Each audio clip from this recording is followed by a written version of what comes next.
कभी कभी लोग जिंदगी में उतना ही सक्सेस कर पाते हैं जितना वो दिमाग में तय कर पाते हैं।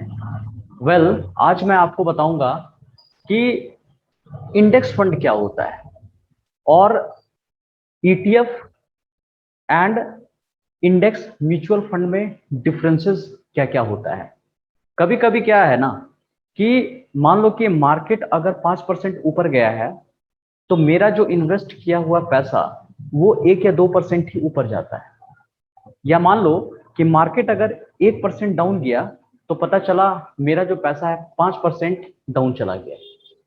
मार्केट को बीट नहीं कर पाते।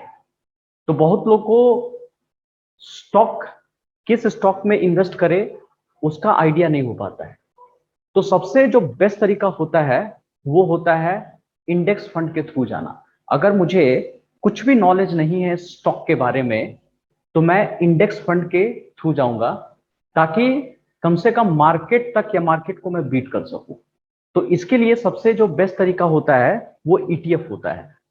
अब ईटीएफ क्या होता है मैं इसको आसान भाषा में आपको बताता हूं। जैसे आप मिठाई के दुकान में गए और वहां पर आपको मिठाई खरीदना है तो आप कंफ्यूज्ड हो कि पता नहीं कौन सा मिठाई मुझे लेना चाहिए, घर वाले को पसंद आएगा कि नहीं आएगा, या इस मिठाई को खाने में मुझे टेस्ट मिलेगा कि नहीं मिलेगा।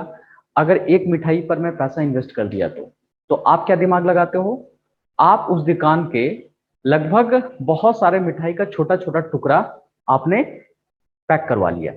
अब आपके पास क्या है ना कि वैरायटी ऑफ कलेक्शन आ गया, बहुत सारा कलेक्शन आपके पास आ गया है जिसको आराम से आप टेस्ट कर सकते हो, देख सकते हो, और इसमें रिस्क थोड़ा सा कम हो जाता है आपका।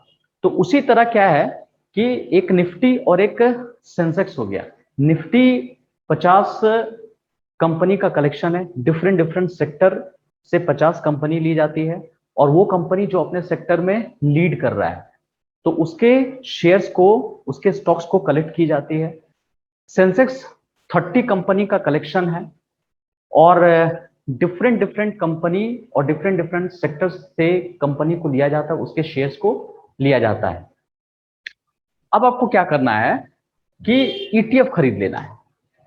अगर मान लो आप ईटीएफ खरीद लिए हैं तो इससे क्या होता है ना कि मार्केट को आप बीट कर पाएंगे। लेकिन आप सोच रहे हो कि जब ईटीएफ इतना अच्छा है ही तो क्यों नहीं सब लोग ईटीएफ में पैसा डाल देते हैं। तो एक मेजर डिसएडवांटेज है कि लिक्विडिटी का प्रॉब्लम आता है ईटीएफ के केस में। अब मान लो कि मैं ईटीएफ खरीद लिया हूं, किसी कंपनी का ईटीएफ खरीद लिया हूं, और खरीद तो लिया हूं लेकिन जब बेचने गया तो वहां कोई खरीदने वाला ही नहीं है। तो यहां पर दिक्कत आता है। तो कुछ बड़ी बड़ी कंपनियों का क्या है ना कि खरीदने वाला भी बहुत लोग है, बेचने वाला भी प्रॉब्लम बहुत लोग है, तो वहां पर लिक्विडिटी का प्रॉब्लम नहीं आता है। लेकिन कुछ ईटीएफ के साथ ये लिक्विडिटी का प्रॉब्लम आता है, लिक्विडिटी क्रंचेस आता है।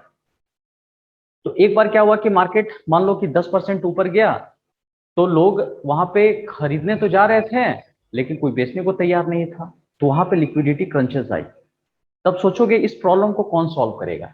इस प्रॉब्लम को सॉल्व करने के लिए इंडेक्स म्यूचुअल फंड बनाया गया है।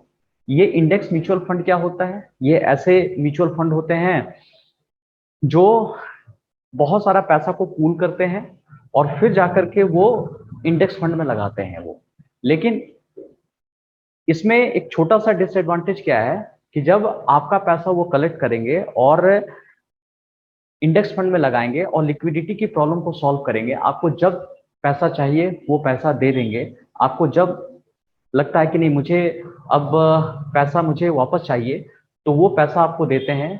तो होता क्या है ना कि बहुत जगह से इन्होंने पैसा कलेक्ट किया लेकिन कुछ पैसा ये स्टोर करके रखते हैं ताकि अगर किसी को पैसा की जरूरत पड़े तो ये पैसा उनको दे देते हैं। तो ये जो इंडेक्स म्यूचुअल फंड वाले हैं ये काम को थोड़ा सा आसान कर दिए, थोड़ा काम को आसान करके लिक्विडिटी प्रॉब्लम को सॉल्व कर दिए हैं। तो ये भी एक बेस्ट तरीका होता है, लेकिन क्या है इसका एक कुछ एक्सपेंस रेशियो होता है।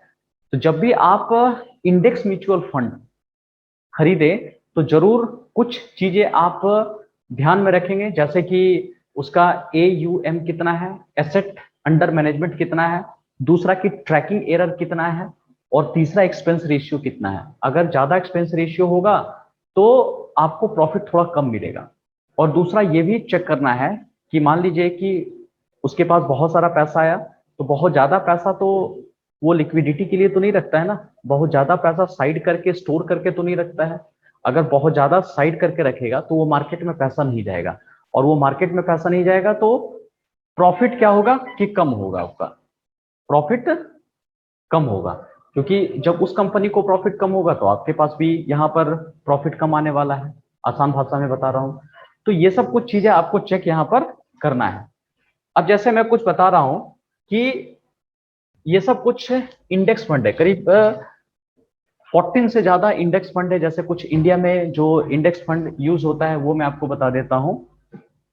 आप जैसे देखिए यहाँ पर, ये जैसे BSC mid cap, BSC Sensex, BSC small cap हो गया, इंडिया विक्स हो गया, निफ्टी मिड कैप 100 हो गया, निफ्टी स्मॉल कैप 100 हो गया, निफ्टी स्मॉल कैप 50 हो गया, निफ्टी 100, निफ्टी 200, निफ्टी 50 हो गया। ये सारे के सारे देखिए आपका इंडेक्स, ये सारे इंडिसेस है, ये सारे इंडिसेस है आपका, ठीक है, जो इंडिया में इंडेक्स यूज होता है।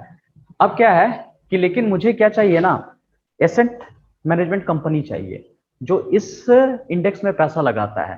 तो उसका ट्रैकिंग एरर देखना है आपको। जैसे यहाँ पे आइए देखते हैं ट्रैकिंग एरर। जैसे HDFC इंडेक्स फंड ये सेंसेक्स को ट्रैक करता है, इसका बेंचमार्क सेंसेक्स है जैसा आप देख रहे हैं, और इसका जो ट्रैकिंग एरर है 0.19% दिख रहा है, 0.19% दिख रहा है।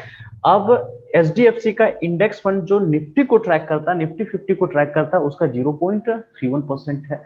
उसके बाद आप देखिएगा UTI निफ्टी इंडेक्स फंड है, उसका ट्रैकिंग एरर 0.19% है, बहुत कम है।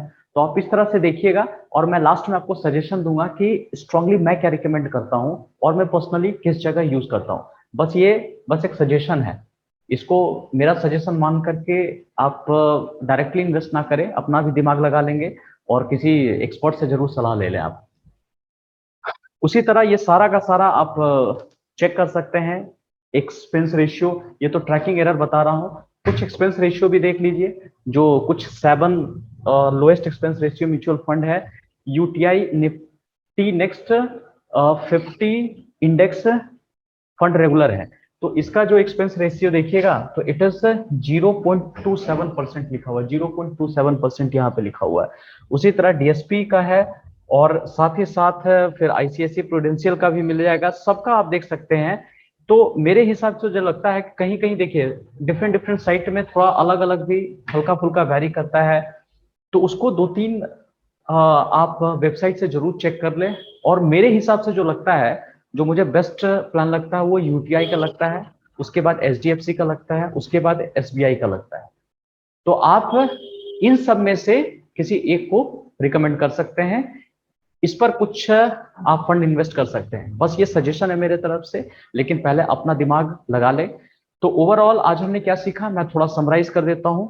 इंडेक्स क्या होते हैं, और ETF क्या होता है, इंडेक्स म्यूचुअल फंड क्या होता है ये भी मैंने आपको बताया, इंडेक्स म्यूचुअल फंड क्या होता है, एक्सपेंस रेशियो कैसे चेक करेंगे, आपका AUM कैसे होगा, क्योंकि बहुत सारे कंपनी का AUM जो होता है करोड़ में होता है, किसी का 3000 करोड़, किसी का 1500 करोड़ होता है, वो भी देख लीजिए।